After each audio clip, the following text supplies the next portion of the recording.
Hello, everyone. Welcome and thank you for joining us on today's webinar. The time is now. Reimagine training operations to train more with less. My name is Alexa. I'm the events and webinar coordinator here at Brandon Hall Group, and I will be kicking things off for us today. Let's start with some introductions. Our presenters today are Matt Pittman, Principal Analyst here at Brandon Hall Group, Stefan Pino, Chief Executive Officer of Training Orchestra, and Peter Orlichuk, Sales Director of Training Orchestra. Stefan is the founder and Chief Executive Officer at Training Orchestra, the leader in training resource management software, TRMS.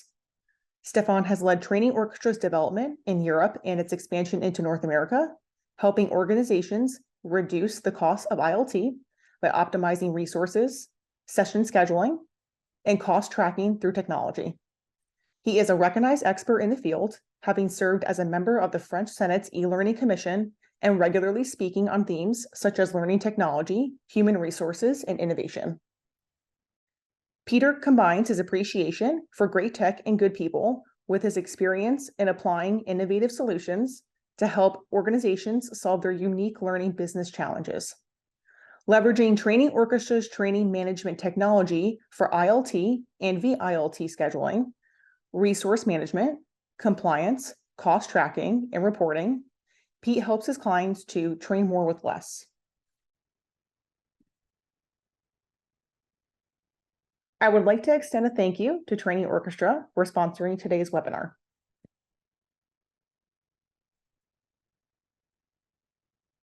For over 20 years, Training Orchestra has provided training software for 600 plus organizations worldwide to help them automate and optimize their ILT and VILT training operations, addressing the complexities often found in session scheduling, resource management, instructor collaboration, cost tracking, and reporting. As a complement to your LMS, LXP, and learning technologies, Training Orchestra's training resource management system can replace all XLS spreadsheets and manual tasks, so you can better manage training as a business. For those of you that aren't familiar with Brandon Hall Group is a research and analyst firm that empowers excellence in organizations around the world through our research and tools. A quick mention that we currently have several certification programs open for enrollment, including our Certified Learning Strategist program. Visit certification.brandonhall.com to learn more about how to earn that designation.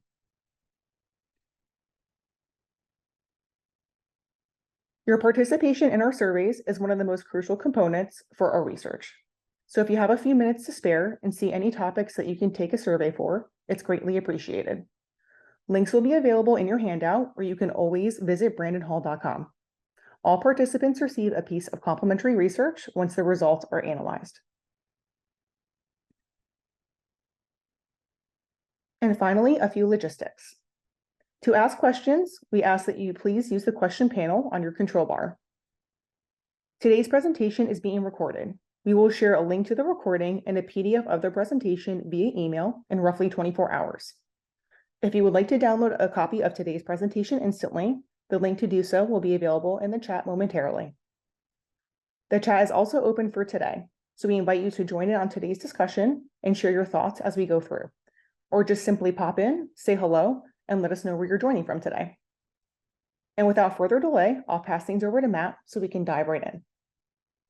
Thanks so much, Alexa. Appreciate it. And let me add my welcome to this great conversation about how to train more with less with our friends from Training Orchestra.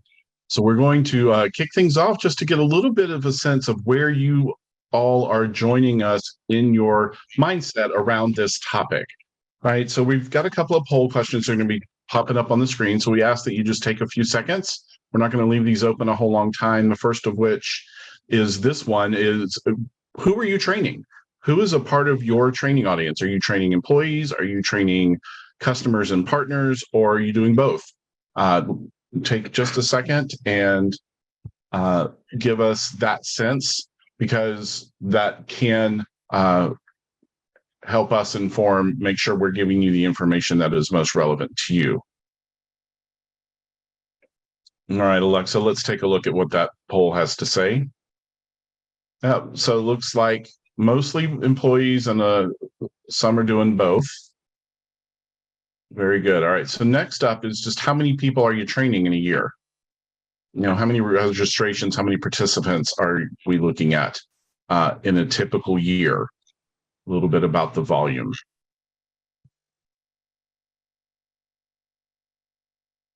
All right, Alexa, let's take a look at what we have there. Yeah, so most of us are under that 5,000 mark and a few more in that 5 to 10,000 mark. Very good. And the last one is, what does the mix of your program look like? Is it mostly e-learning? Is it mostly live instructor-led or virtual instructor-led training? Or is it a good combination between the two? What does your training program look like on the whole?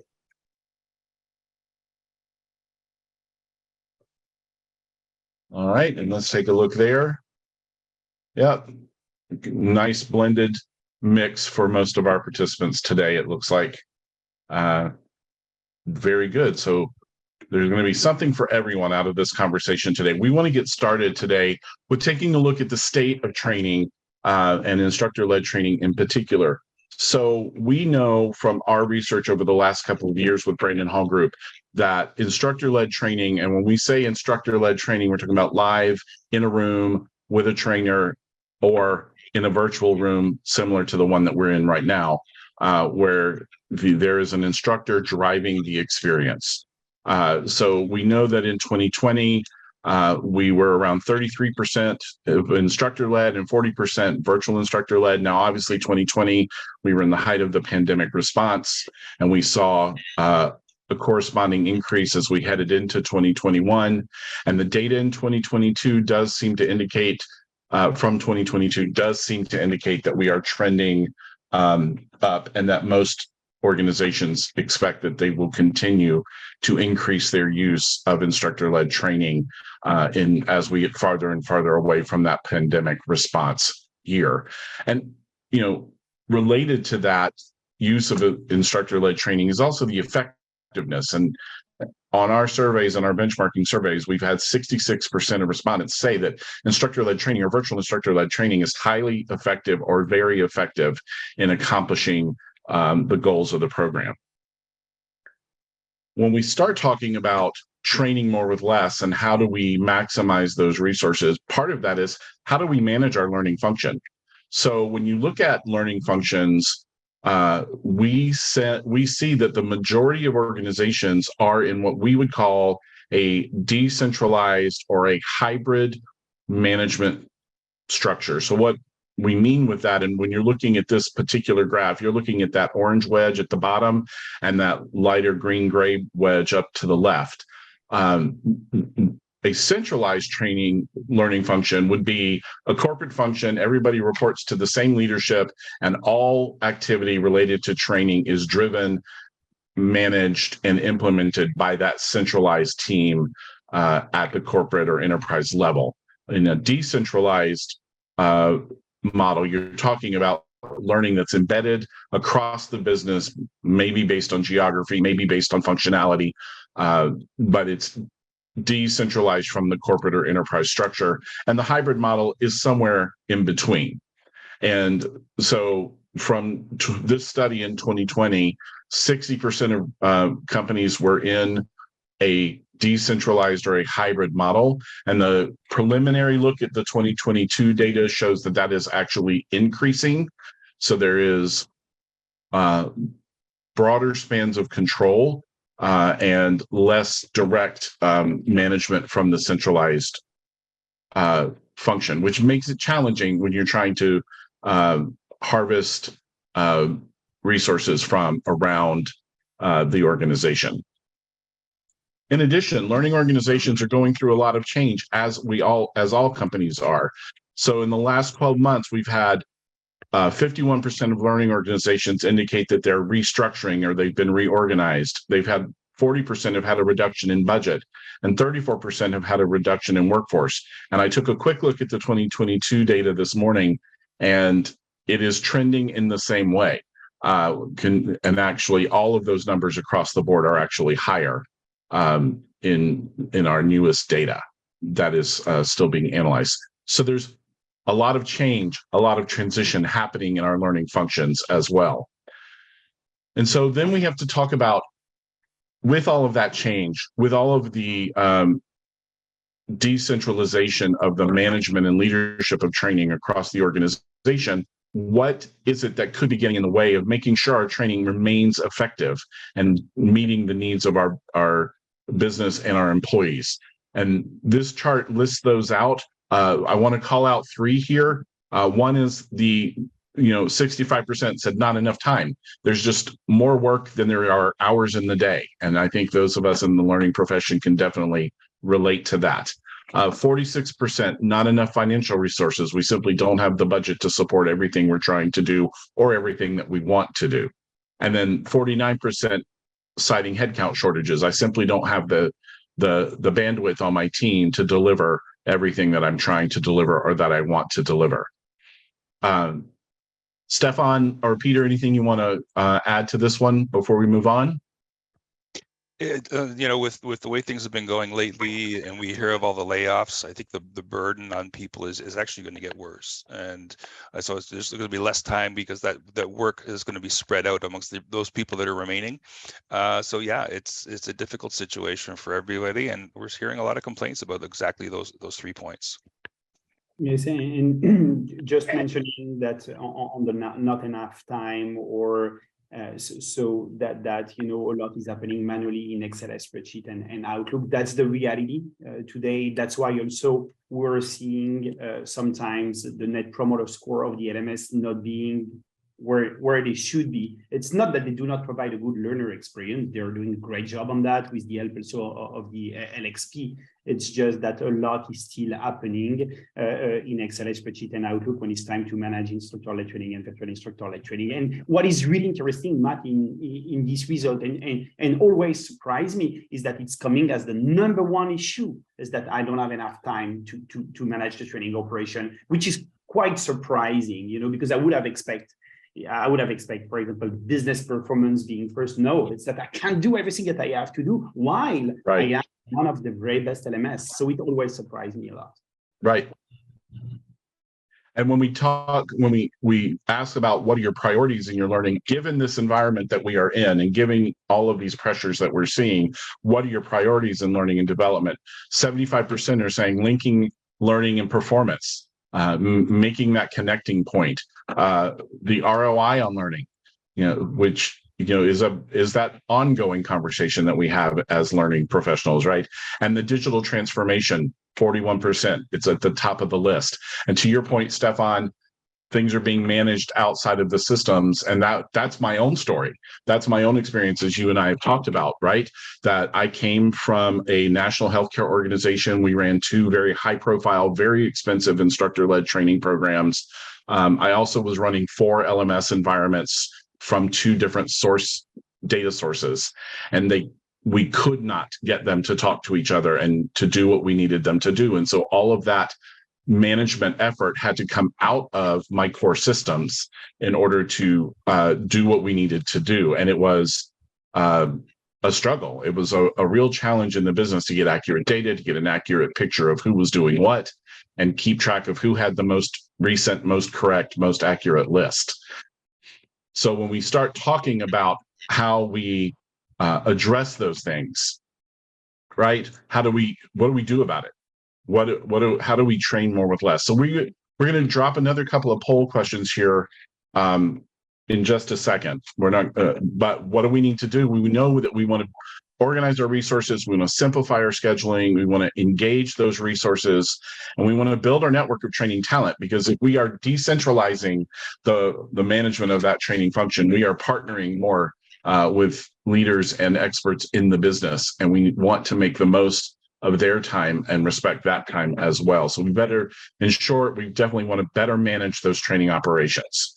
So with that, let me turn it over to you, Stefan, to talk about what that looks like and what do we mean when we say training operations. Yes, thank you so much, Matt.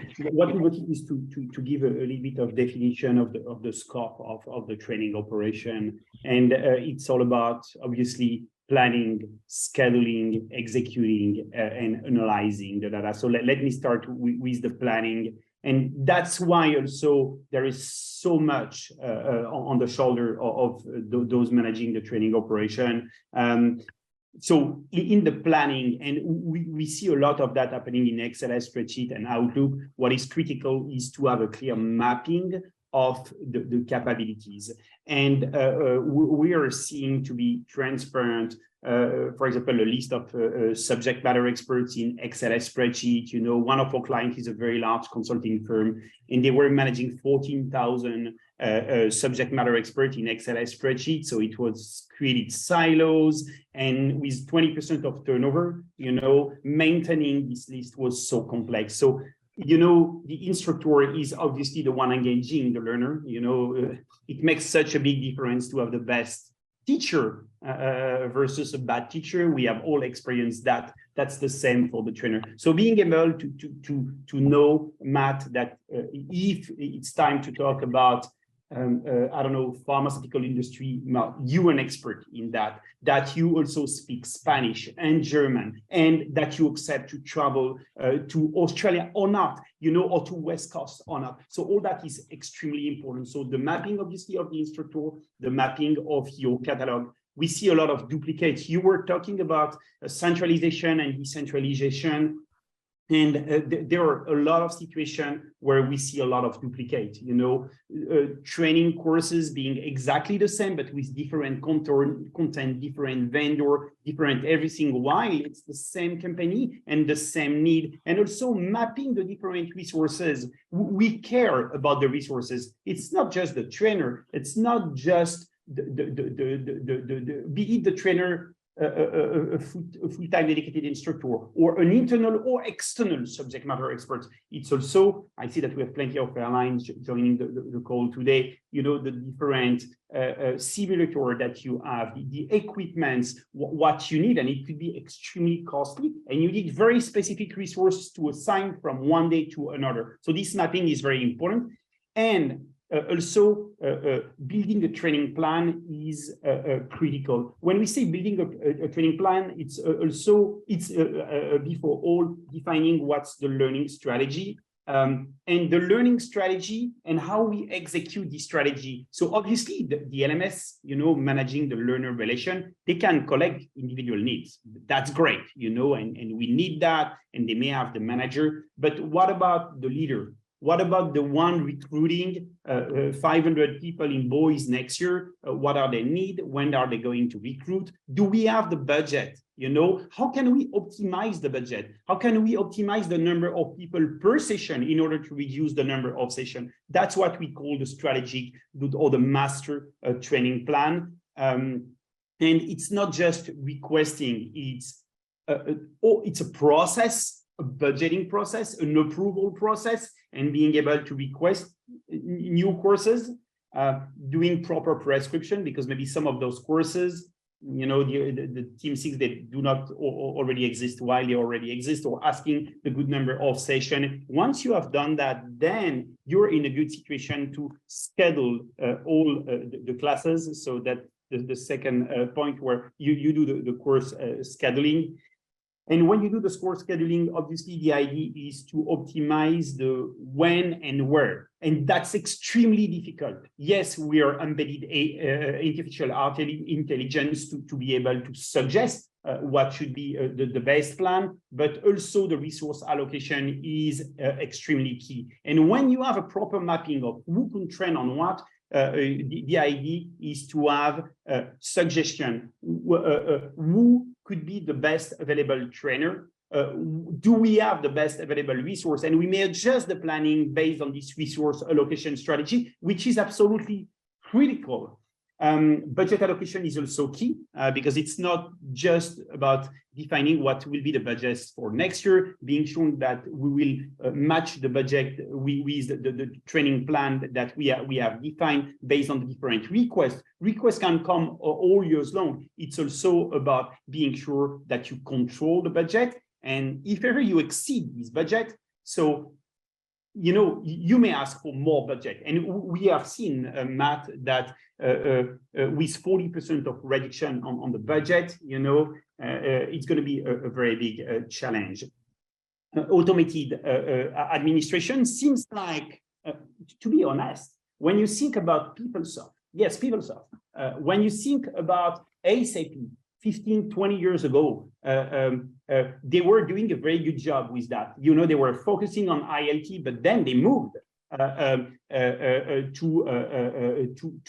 the LMS, and they have transformed absolutely the industry. And admin automation is where it used to be 20 years ago, so that's why they're doing a lot is happening in Excel, spreadsheet, and Outlook. And the number one, that's so surprising, the number one issue is that they don't have enough time, so automation, budget optimization is a very big subject. Team collaboration is another big subject in a proper execution, where easing the collaboration with the instructor. What's happening today, and Peter will come back on that in a few minutes, and we'll have a poll to ask you what is really painful for you. It's always very, very interesting. Is most of the time it's phone call, email. I'm chasing the instructor. Are you available, Matt, next week? You can do that if you organize 100 sessions, classes per year. What if you organize 1,000, 10,000, 100,000, like, I don't know, Wells Fargo or many other,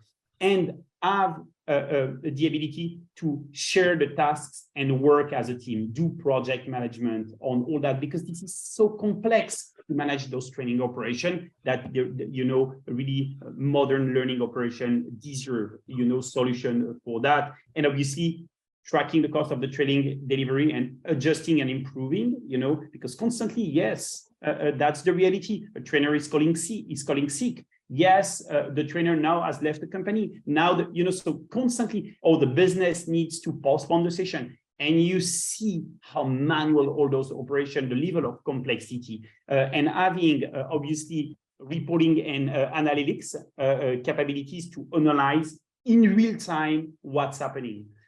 Not just about the return on investment, not just about the cost, but also about the resource utilization, making the most of your resources. So, as an example, we have a very large bank, they were using 65% of their internal full-time dedicated instructor. Now they moved to 85%. So first, using properly your dedicated full-time instructor. Then, instead of going now of calling external subject matter experts, and we have a lot of great training companies, participating to this webinar. But instead of going there, they can also use their internal subject matter expert, then work with their partner, the external subject matter expert, and have the real-time collaboration.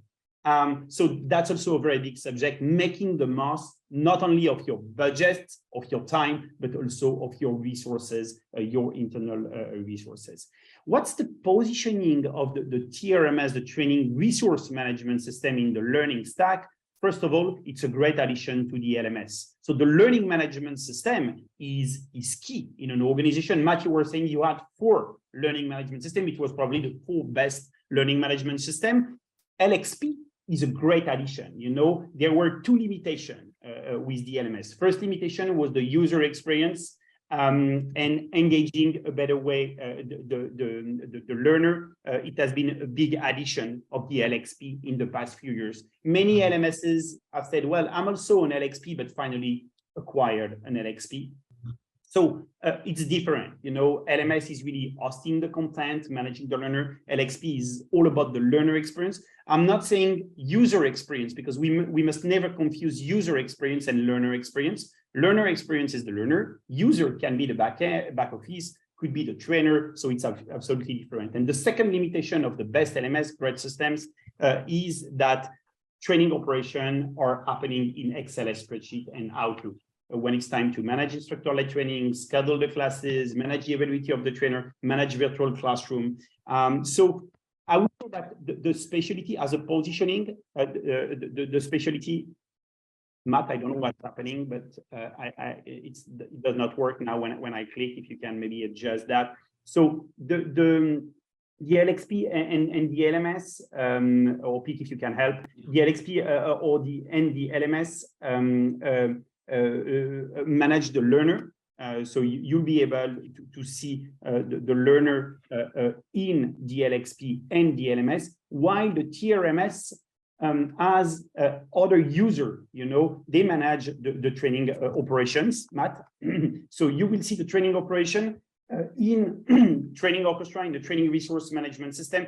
The reason is that it's better than managing those training operation in Excel spreadsheet and Outlook. And the instructor, as it's a lot about better engaging the instructor, finding the best available trainer. It may be internal and external trainer. Also, we recommend that happening in the training resource management system. So e-learning, learner relation, it's happening in the LXP and the LMS. Training operation instructor, it's happening in the training resource management, in Training Orchestra.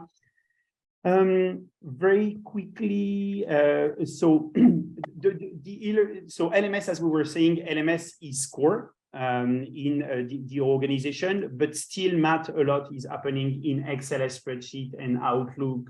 So we're seeing, for example, the scheduling of the operation, assigning the resource, tracking the cost. We're seeing silos, Excel spreadsheet, manual operation, while the training operation, 65% are claiming that they don't have enough time. So that's the reason why, so it should not happen. First, for all those that are in Europe, it's absolutely not GDPR compliant, so it should not happen in Excel spreadsheet and Outlook. And also, they are manually chasing with phone call and email the trainer. Matt, are you available next week? No, you can't. Peter, I sent you email. It's manual. It's very inefficient. So in the TRMS, you can optimize the scheduling of the session and make the most of your strategic resources like trainers, rooms, equipment, budget, and your time. Second, you can detect and engage, thanks to the instructor portal, the best available experts and instructor, be it internal or external instructor. And you can reduce the complexity thanks to the task management system and reduce your training investment. And you've seen that it's key.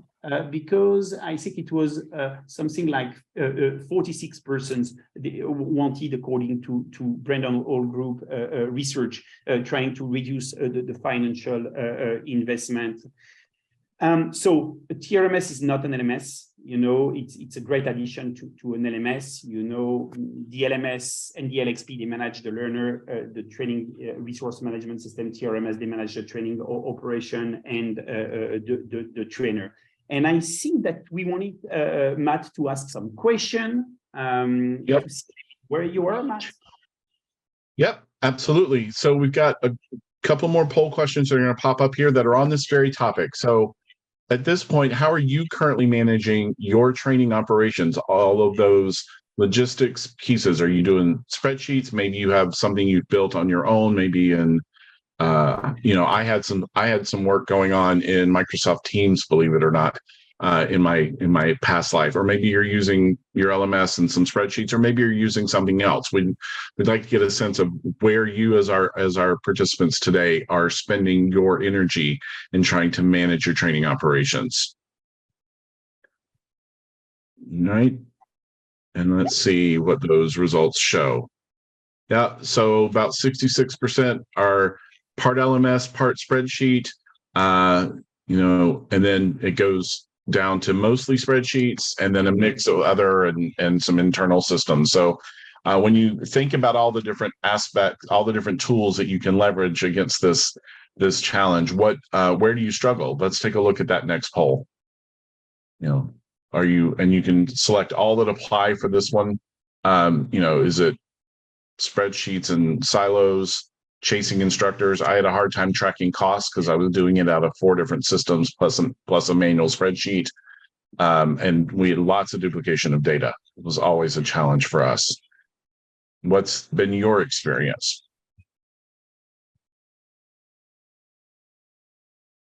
Okay, Alexa, let's take a look at those results. Oh, and it's pretty evenly split. Working in silos, and duplication of data entry, tracking training costs, and then going down from there. So what do we do about that, Peter? How do we get control of these things? Muted. Stefan, I've been sitting here patiently muted, waiting for my chance to talk. So what I want to do is introduce you to the 5 pillars of a training resource management system. So first off, the most important piece is that your training management system must be at its core a scheduling system, really focused on streamlining operations, the scheduling process, scheduling all of your courses, creating your events or sessions, and managing that. And at the same time, as you schedule events, you also need to be able to manage the resource schedules. So knowing, which classrooms are booked, which virtual classroom licenses are available, is catering involved, all these different pieces, right? That's at its core, right? And then we also need to be able to track the cost of managing training, because budget is critical, right? There's always restrictions on budget, no matter what.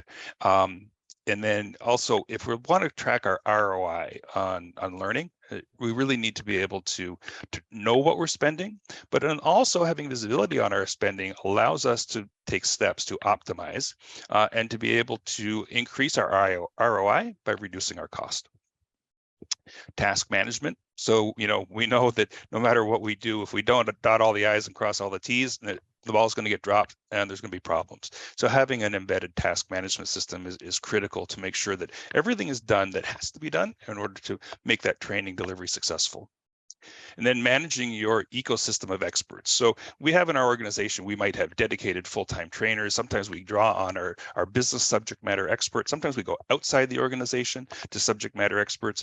We might even have business leaders that can facilitate a training. So knowing who they are, what they can do, when they're available, and even knowing what they cost is critical. So having that as a way to manage that pool of talent, training talent that you have.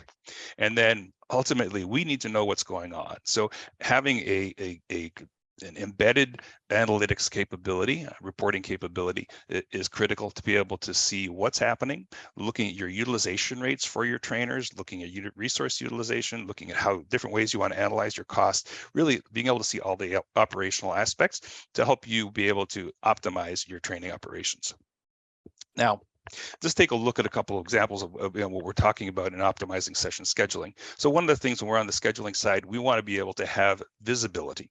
So visibility means being able to see at a glance, the status of your training operations, the status of your scheduled events, looking at the big picture, right? Being able to see the year and quarter, what do I have planned, but then being able to drill down to day and hour to manage individual activities. And then we talk about the process side, streamlining the process, make things easy to do.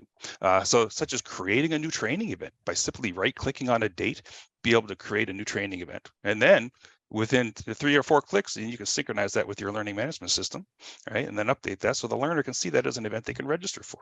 So streamlining those processes on the back end side from the scheduling aspect. And then being able to make the most of your resources. So what's important is to know for each course that you schedule, right? What are the requirements for that course? What are the skill sets that your trainer has to have? What courses can they facilitate? When you're talking about a classroom, what kind of seating configuration do I need? Where does it have to be located? Which virtual classrooms do I have? If it's an in-person event, do I need catering? And being able to access all of those resources, find out what's easily available, and then quickly and easily assign those resources and manage the communications with them. Then optimizing training investments. So being able to track costs and have visibility at a global level, okay, such as a dashboard where you can see a consolidated view of all your costs, but then being able to drill down even at the event level to see what you're spending. And then having all of that information available for you to extract and report on in any way your organization wants to view that data. Securing training operations. So basically, this is the task management, the milestones, being able to see what has to be done for each of your training events, as far as preparing a room, confirming your instructors and so forth, but then even seeing those tasks that are assigned to your facilitators, to your trainers, what they need to do and have they done it yet. So giving you visibility over all those different items that have to be completed to deliver your training. and then finding and engaging your ecosystem of experts. So it's not just knowing about who can do what and all that, and being able to find the best ones and the most cost-effective ones, but it's also engaging with them in a positive way, giving them access to their information, where they can go in and they can respond to your training requests. They can see everything that they're scheduled to do, track all of the tasks that are assigned to them, manage their activities in an easy and convenient portal. So engaging with your experts, your trainers in an effective way, and then making the most of your data. So having a tool that can take all of this wealth of data that you've put together in a training management system and be able to extract that, okay, whether that be through standard best practices reports or the ability to create your own reports by selecting your data, building your templates, and then analyzing that data the way you want to see it, and even automating the generation of those reports. So they automatically show up in your generated report folder when you need them, whether they be daily, weekly, monthly, quarterly, or such. So now I'm going to turn it back to Stefan to let him to give you an example about how all of that comes together in a specific situation for a leading global technology company. Thank you so much, Peter. So yeah, as a context, maybe what is interesting here is that this very large technology company, it trains not only their employees, but they also train their customer and partners. That's something that is very important, where we bring a lot of value. So training, in the today's world, is not only just about employees. It's about the entire ecosystem, and to succeed, obviously the training of the partners and the training of the different clients is key, mostly when you sell a complex product. So this organization organized a lot of hybrid classes, which is a mix of instructor-led training and virtual instructor-led training. So they already have one of the best LXP. They already have one of the best LMS. But when I say the best, it's really the best of the best learning management system. Plus, as in a large organization, it's impossible to manage the training operation manually. They have developed their own training resource management system. And this system was doing a fraction of what Training Orchestra can do, obviously, because we just focus on that, while they're focusing on their product. And the goal was to save time, so reduce the manual workload, also better manage and make the most of their instructor and subject matter experts, and collaborate globally. You see, that this list is exactly, Matt, the priority that you have identified in this great research study that you showed us. So the challenges that were solved by Training Orchestra were all about scheduling and resource management. They were scheduling manually most of the operation. They were using a lot of Excel spreadsheet on the top of their own bespoke system. It was difficult for them to map with a lot of turnover who was able to train on what, and they constantly had a lack of visibility. So they have a pretty large budget, but at the same time, a real lack of visibility of where they are, what they have to do, and who are the best available trainer. Because Matt, you had good teacher and Peter, bad teacher in your life, and you know how impactful it has been for you. So everyone is talking about the return on investment of learning, and everyone is asking this question about e-learning. How can we better engage the learner? How can we? But this question is usually exclusively for e-learning, because that's very difficult to engage the learner in e-learning. In ILT, VILT classes, the trainer is engaging the learner. So when you choose a good trainer, it's very impactful. And when you choose a bad trainer, obviously it's you will have a bad return on investment. So choosing carefully the best available trainer is probably the number one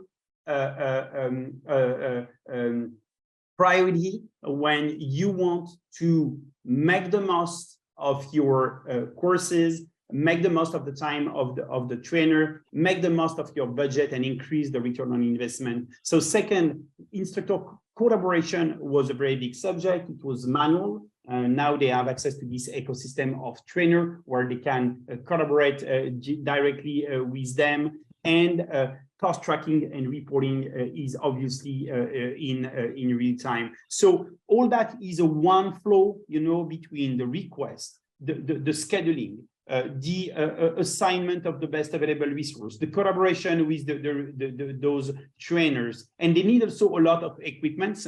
And it was all in hybrid, classes. Hybrid means a mix of in-person and virtual in-person. But you could have a portion of the learner being on site and a portion being remote. So they moved, obviously, in one day from ILT to fully VILT during the pandemic, but they were really ready for that. And now they are back. And, ILT and VILT is back. Why? Because it's the most engaging. And it's also because when you have recruited, for example, some people and they have never met anyone in the company because they were remote. So we're seeing that in the volumes, because we're organization, it's booming. It's really booming. Just something like 20% of our growth is coming just because, clients are doing more and more sessions. So learning tech ecosystem also was disconnecting, and it's a very big subject. Choosing a technology that is ecosystem friendly is key. I'm not just talking about training orchestra. We can connect with the best LMS. We can connect with the best CRM if it's training business. We can connect with the best HRIS system. It's also about choosing an LMS, that is ecosystem friendly and then can easily connect to the entire ecosystem, be it the LXP or be it the LMS or be it, training orchestra. So it's a very big subject. I would say here we have positioned the different, Matt, thank you so much. We have positioned, so training orchestra, so very, very typical, training orchestra is the TMS. So we connect the training operation and we connect the trainer, making the most of the resource, the budget, their time, managing the ecosystem of expert. Still, the LMS is a middleware. So we are a great addition to the LMS. We do not replace the LMS. And as the limitation with the LMS are not only the fact that training operations are happening in Excel spreadsheet and Outlook, but also about the journey, the learner engagement. They are connecting also an LXP. So that's really a very frequent situation that we see. Matt? Yep. Thanks so much for that. That story, Stefan. I appreciate that. And I think the things that we want to be sure that you are taking away from this conversation today is we know that instructor-led training is here to stay. We know that in many organizations it's on the rise. We know it's effective. We know it has a high knowledge retention rate. We know that the trainer makes the difference in your learner engagement. And we know that it's also costly because it involves man hours and logistics. And we need to reduce those costs by optimizing our processes and making the most of our strategic resources. And we want to be sure that you have everything you need to be able to do that and to do that effectively. So I want to thank Peter and Stefan for sharing this view into the training operations and training resource management systems. I want to take a few minutes here as we begin to wrap up and take a look at some questions. So reminder that you have that Q&A panel in your Zoom interface. Please feel free to drop us some questions in there, additional questions in there. We've got a couple in there now. But I want to start with one that I thought was kind of interesting and for either one of you to take here, which is, when I'm looking at the potential of bringing on a training resource management system, where's my threshold? How do I know if it's going to help me or not to actually do that? Well, I'll take that one. So it really comes down to the volume and the complexity of the training that you're managing. And it comes back to the fact that are you working in a typical case, right? It's not all cases. A typical case where you've got a bunch of Excel spreadsheets that you're trying to manage things, and you've got this one over here. We're tracking what you're training. Pete, you're muted. Pete, you're muted. Happen. Okay, that was magic. so I'm saying you've got all these spreadsheets and you're trying to put it all together and you're pulling your hair out, right? And that's a key indicator, right? That you need this, but it comes down to the complexity that you have and the volume that you have of your training. Yeah, I would say under Pete's control that it's also depends on how painful is it. Is it really painful for you? You know, you usually you feel the pain and you know if you really need it. You know, right. You have a little headache, just a little headache, or do you have a headache? You know, and that's the same. You know, here, you know, is it painful for you? And if it's painful and you have one of the best learning systems, you deserve having something to help you.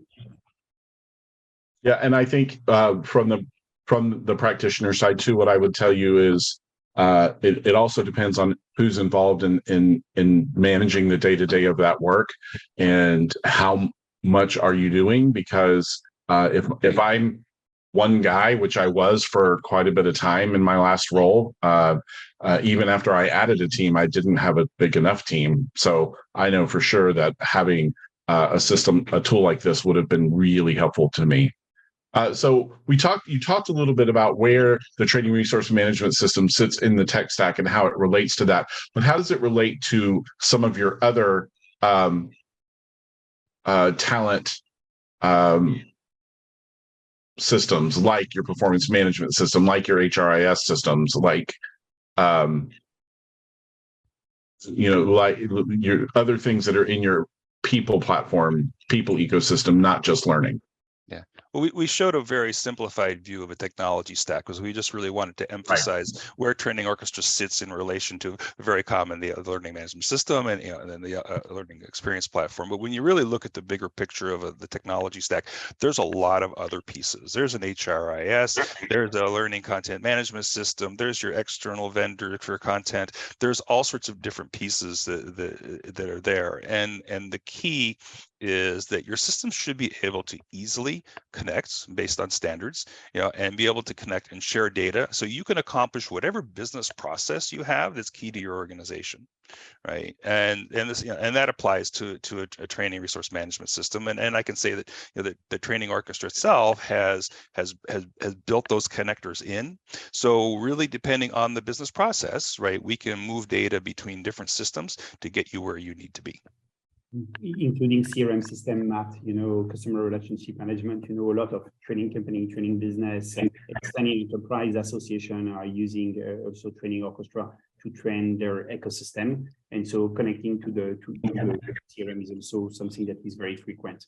But we don't want to overlap with the LMS, so if we're talking about, for the question that was asked in the chat too, if we have to connect with, do we have to connect with a talent management system? I'm not sure. The learner are in the LMS and they are well in the LMS. Everything about the learner, but the mapping of the trainer, the talent management of the trainer, be it as a subject matter expert, it's happening in Training Orchestra. The reason is that the data are not in the other system, in your talent management system. It's not designed, to automatically select, boom, it's smart. So he can train on A, B, C, D, and he has this certification, and the certification is active. And yes, he speaks Spanish. And yes, so it's not going to tell you automatically, okay, Matt and Pete are the ones who can train on that. So that's why, we must not overlap with the interfaces that are already existing with the talent management system.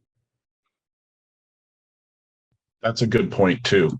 Keeping in mind the purpose of the tool in of a training resource management system. What is its, where is its place in that ecosystem? I appreciate that.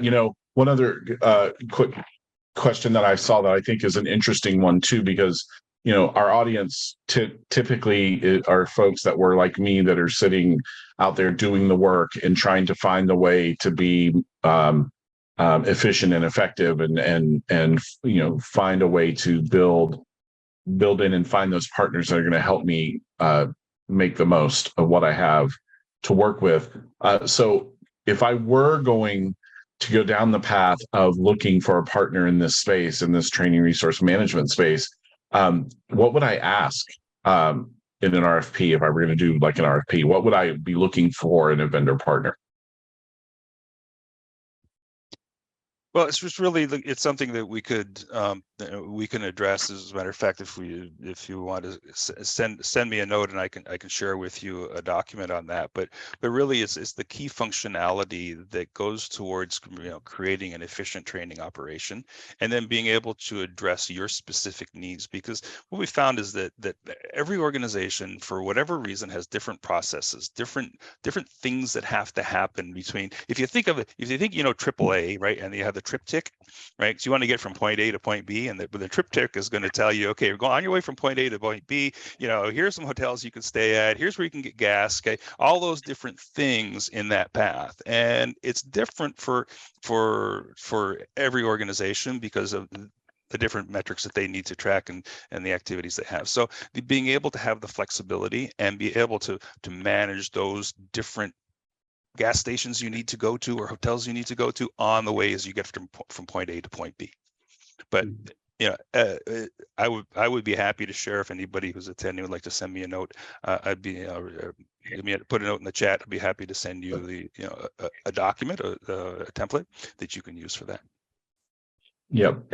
And I just like to call out the fact that, you know, Peter and I might be the only two people who know what a AAA triptych is on this call. For those of you that don't know what that is, it's Google Maps before Google Maps was a thing. Exactly. And they stole she knows about it. So someone knows about it. AAA triptych, and they still provide them, but they even have a mobile app for that now. So, yeah, that's great. That's great. So I'm curious. I'd like to pick. You know, Peter and Stefan, you and I, we've all had conversations and we spent some time together, and we've talked a little bit about this. But I think it might be useful to add to our conversation today, as we've talked about. One of the priorities being the sort of digital transformation in the learning management priorities and learning priorities for organizations. And we, you know, I came from an organization that was undergoing massive transformation in the HR technology space overall. Why do you guys think that this back end of the learning function, this back end of the training operations has been behind the automation curve? Because it doesn't glitter. Or automate more slowly to automate in general, not just in general. I'm just curious what you're. I give you my. Go ahead, Stefan. Peter, I will. Yeah, please complete. You know, and what I'm thinking. You know, when you say that, is that they believe. You know, training operation believe that when they buy an LMS, a learning management system, it solves that. So, and most of the time they are surprised. And whereas you go on the website of your favorite LMS or with the LMS you were working with, you will find all that in the list.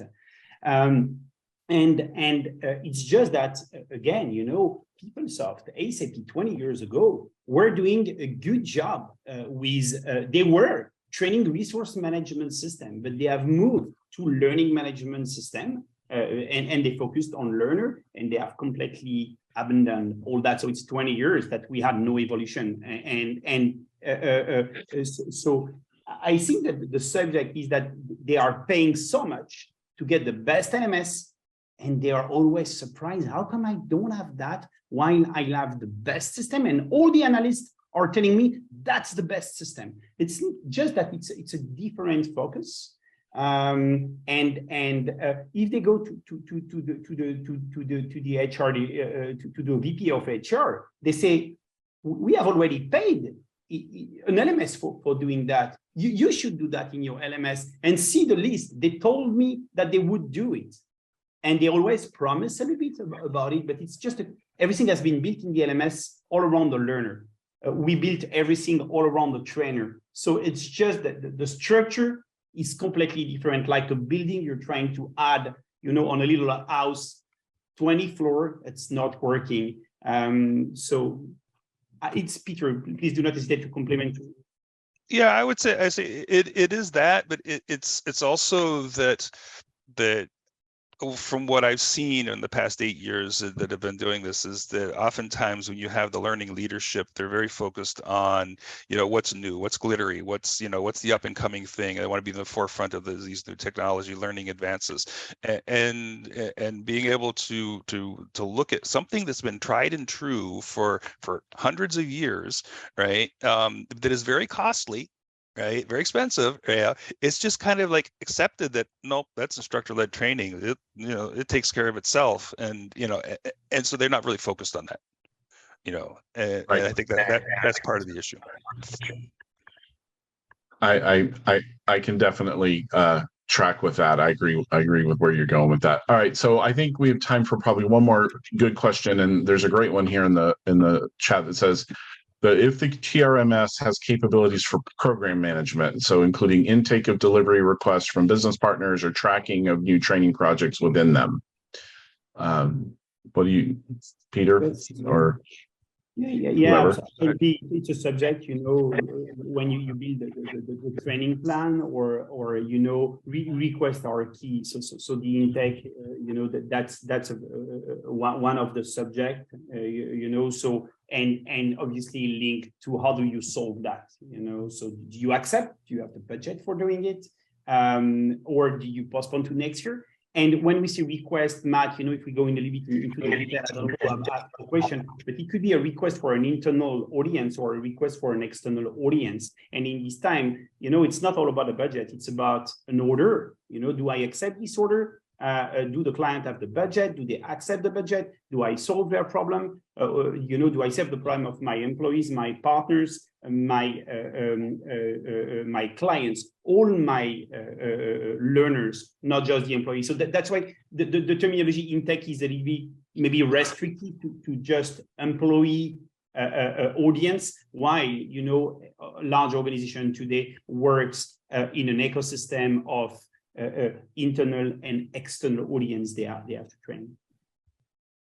So it's a yes. It's one of the feature. It's 5%. Yeah. Yep. Excellent. All right. Well, I want to thank you guys, Peter and Stefan, for a great conversation today. I was excited about this one, and it did not disappoint for me. And I trust for our participants as well.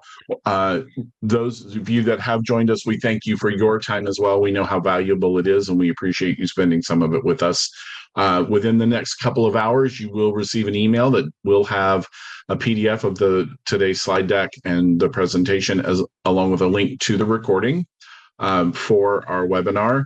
And we do have a library of on-demand webinars that are available, as well as many more coming every month on similar and important topics.